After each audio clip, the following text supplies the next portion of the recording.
that cannot be answered, not because we don't have the answer, but because it is not a recession. It's not a recession. Rather, what we are going through is a fundamental transformation. It is a fundamental restructuring of the global economic landscape on a scale that we have not seen for decades. We asked ourselves three very fundamental questions. The first question is, where is disposable income going? The second question is, where are jobs being created? And the third question is, what is the MO, the modus operandi? What is driving this new economy? And we determined that there are 9 growth areas of this new economy. And they are all about altered dimensionality, and that dimension is space. But everything is just getting faster and faster. And we need to know how to value time.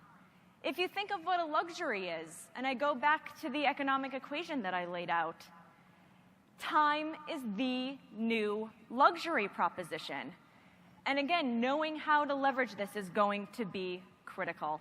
But we are learning so much more now through neuroimaging, through brain research, about what makes us tick, what makes us who we are. This is giving rise to something called neuroeconomics, and we're going to be hearing a lot more about neuroeconomics in the coming years. This is the study of really how things resonate in our brains. How does brand labeling architecture resonate in our brains? How do colors resonate in our brains? This is a study of semiotics, the study of color, symbols, images, how that resonates on a more visceral level. The future is going to happen with or without you. That is the one certainty. It's going to happen. Change is going to happen whether you like it or not. So get on board or be left behind, because these things are coming. Everything is connected.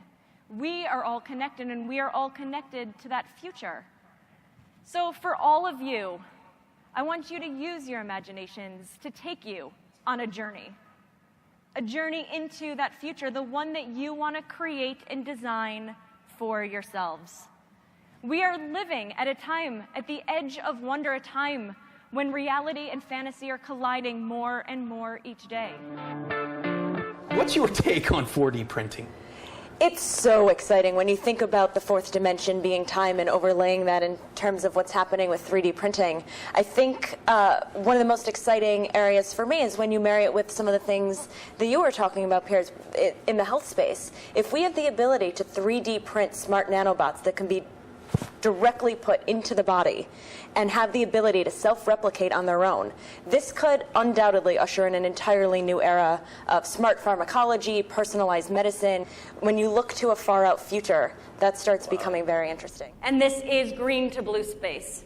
So let's rewind and take each part of this on its own. Doing green is now expected.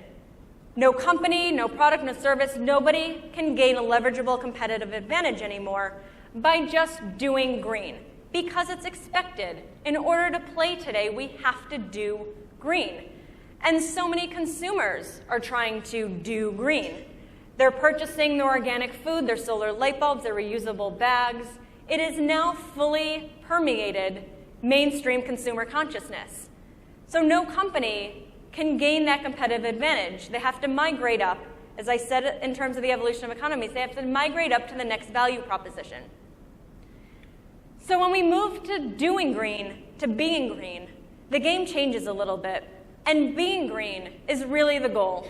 And that is successfully, authentically, and holistically leveraging the value proposition of green and making it a fully intrinsic guiding principle. It's looking at your entire supply chain, from where the product was created, how it was shipped, how it was manufactured, how it was purchased. All of those things in this much more holistic framework.